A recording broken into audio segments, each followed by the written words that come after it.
ready to head over to the Kitchen World Kitchen, where Victoria is going to introduce our guest chef of the day. Victoria? Thanks so much. We have Charlene Fadel, if you'll remember her. She made Joe eat raw lamb. I did. And he's living today. He lived to tell about it. Charlene is a loyal Facebook fan and is here to teach us another great dish, and it's perfect. We are at 15 degrees outside. Chicken pot pie is a perfect dish for this freezing weather. Comfort food. And it's easy? It's very easy.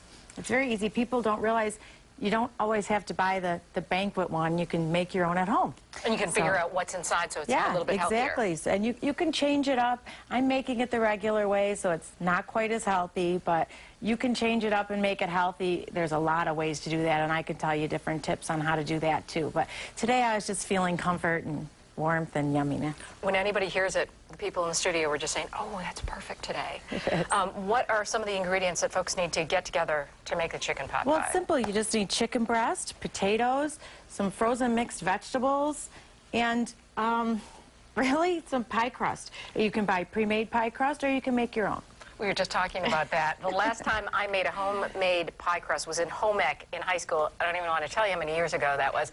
And since then, I just can't. It scarred me because there's so many bad things that could happen. It doesn't explode, but it can be ruined.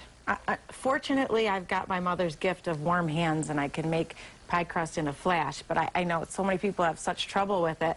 So I have girls at work will say, I need to make a pie. Can you make me a crust? So I'll whip it up in 2 minutes and bring it for them, and they'll roll it out, and good to go. All right, when we come back, you are going to teach us how to make the pie crust, how to roll it out, and then we're going to put the whole thing together. Absolutely. Charlene, thanks. So glad you're here today. All right, with this, we are going to head into the newsroom for Emily Linehan, our web producer. Em, what are people talking about? The cold again? No, not the cold. We're talking about the Bills today, Victoria. You know, earlier you guys showed the picture of Ryan Fitzpatrick without his beard, and I was anxious to see what our viewers thought about that. It turns out... It's just promised me to make chicken corn chowder, or corn chowder. Yeah. Maybe, hey, chicken corn chowder. Or I make crab corn chowder. It's delicious, yeah. Right now, though, she's going to teach me how to make my first ever chicken pot pie, and I was embarrassed to say I don't think I've ever had more than maybe a bite of a chicken pot pie ever in my life. Yeah, you're missing. That's what happens with Korean parents. I know, you know. Get that chicken pot pie in there. All right, so this is crust you made. This is pie crust. Now, basically, for pie crust, it's 2½ cups of flour, 3/4 of a cup of Crisco, a teaspoon of salt, and you take a pastry cutter and you cut that all together. And then what you do is you add water a little bit at a time till it mixes together and makes a nice dough. Then you form it into your balls and you let it rest about 10 minutes. Then you're going to roll it out and you get this nice rolled out piece of dough. You don't have to put it in the refrigerator or anything? I don't. Okay. You know, I'm sure there's plenty of recipes that you do, but that's my recipe, and it works for me. So great. So then for these pot pies, I'm going to make mini individual-sized pot pies. You can also do it in a full pie shell, whatever you're comfortable with. But you made a good point, because I was asking about leftovers. It seems like a meal that would be great if leftovers, but sometimes it gets runny. Yeah, it gets a little runny in the pot, so it doesn't all stay together if you do one big pie. If you're cooking for several people, you can do one big pie, cut it up, and give it to everybody. But when I'm just cooking for me and my son or my boyfriend or whatever, I just make these individual ones. Perfect size. And yeah, they're perfect. You flip them over, you eat them, everything's great. And then I make extras and I freeze them uncooked and take them out and cook them when I want them. All right, so if you're going to cut them and put them in here, you just... So then I just take this crust and I'll divide it into 4. Very simple. And then I'll pick that up and move it for a second, and I'll just like give it a little. You're going to make it more into... Okay, when we come back, we're going to finish up and put those into the containers. Yep, we'll put them all in and we'll make our pies. Excellent. Back to you, Laura. Are ready for the final step. Charlene Fadel is going to be putting the chicken pot pie together and teaching us what exactly to do. Okay, so basically when I do it, I'll start by cubing my potatoes and boiling those. You only want them par-cooked because they're going to continue to cook in the oven for about an hour, so you don't want them to be mushy. So you don't boil the potato first? You cut them up and then boil it like that? Okay. Yep. And then I take my chicken breast and I'll stick that into water and boil that.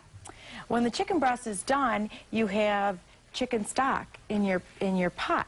So you remove the chicken and I'll add a little bit of salt and pepper, and I'll make a slurry with about 1.5 cups of flour, which means you mix that with cold water, and then you'll stir it into Slowly the stock. pour it in, okay. Yeah, so you're going to do it with a whisk so that it doesn't get lumpy, and if it gets lumpy, you just put it through a strainer. Who are you kidding? And do you put it on high heat or just low You want heat? to put it on high until it boils, Okay. and you're going to taste it. If it's not chicken flavor enough, grab a bouillon or something. But you usually get enough flavor just from the chicken breast. You'd be surprised. And then you have mixed frozen vegetables. Very simple. You can use your own vegetables. You can do whatever you want. This is just a way my good friend Selena many years ago taught me how to make chicken pot pie, and I've been making it ever since. So I have my broth, and you make it extra thick. So I don't know if you can see, but it's very, very thick. Take a look at this. Because when you cook it, it thins out a lot. It's like oatmeal or grits or something. Well, yeah, That's the it's real consistency. thick, yeah. So I'm just going to start by adding in my chicken. We'll put some potatoes.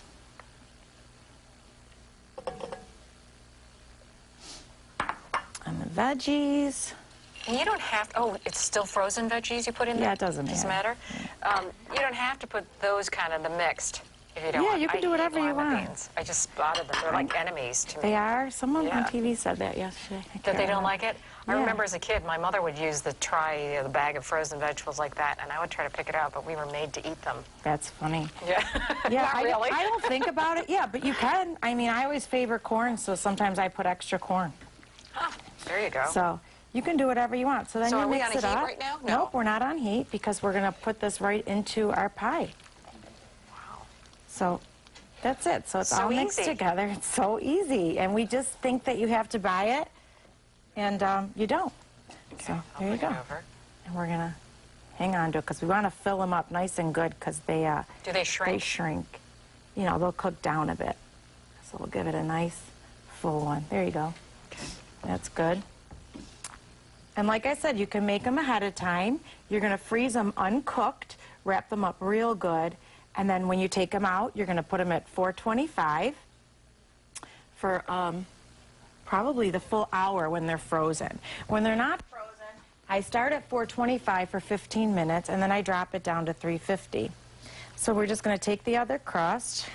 When you And then say we're gonna freeze close them it. real good, how do you freeze them? Do you wrap I them wrap in them in saran? saran, and then I'll put them in a freezer bag also. Okay. My sister-in-law just told me that you're not supposed to cook like tomato-based things like frozen lasagna with the foil because sometimes the tomato mixes with the foil or something and Oh, really? heats it up, but you're supposed to have the saran on top. It's not supposed to touch. Yeah. I didn't even know you could cook with saran. You can I cook thought with that- saran, but it's got to be covered with the foil.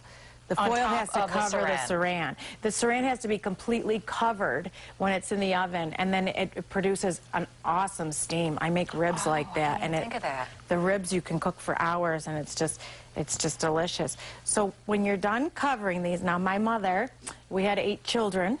Wow. So when we got our chicken pot pies out of the freezer, and we were making so many of them, when you take it out of the freezer before you cook it, you need to put slits in it for steam.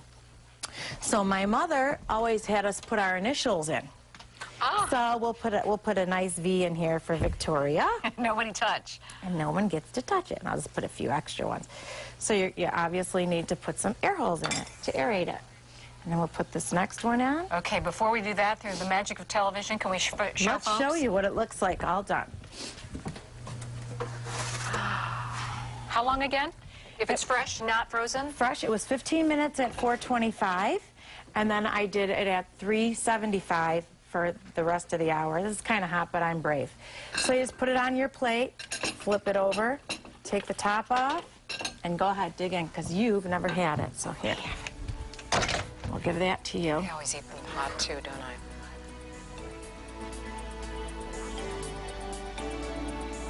You can show everybody what it looks like.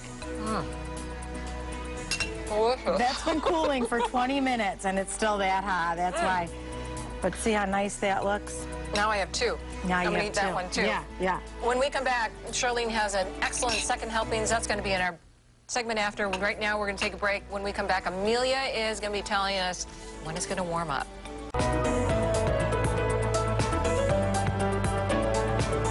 I have to say, if you're a pie crust buyer and you just want to try, you have to try Charlene's. It's the best I think I've ever had. So flaky, and you think the key is the Crisco instead of butter. I think so. I really think it's the Crisco. Laura said she uses Crisco too, Yeah, so yeah, it surprised me that she even cooks, man. Okay, now you are turning the insides of the chicken pot pie into soup?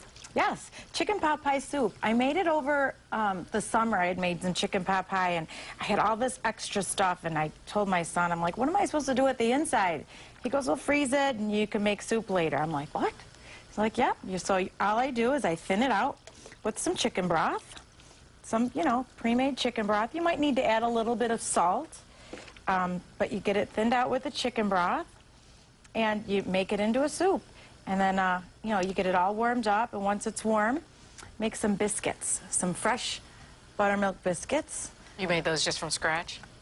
Yeah, scratching the box of Jiffy, and you just mix it with water. It's perfect. So me and Jiffy were good friends, but you know, That's my kind of a whole scratch. different That's story. what I meant. That's the best scratch around. Some things just make no sense. So you have your biscuit and your soup. You want to get it nice and hot. Let's see if it's hot enough yet, but we'll get the idea.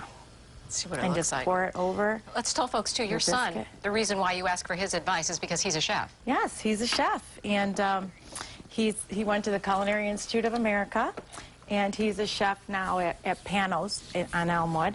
And I know you're all thinking it's hard to believe that this lovely lady has a son who could be old enough to be a chef. yes, well, he's going to be 25, and Oh, I'm getting. you look great. I'm getting. Thank you, but it's my pleasure, and I don't know. He's a All good right. kid. When we come back, actually, we're going to have you back another time, and you're going to teach me how to make the corn chowder. Yeah, I'm going to make corn chowder. So All right. you want to excellent. try the soup I will. version? I'll try it, and then You I'll gotta have have to a share it all with my coworkers. piece of that. So hopefully it's hot enough. It's delicious. Yeah. It tastes like the inside, except a little bit more chickeny. Yeah, a little more chicken. All right, Laura, back to you. Thanks so much, Charlene.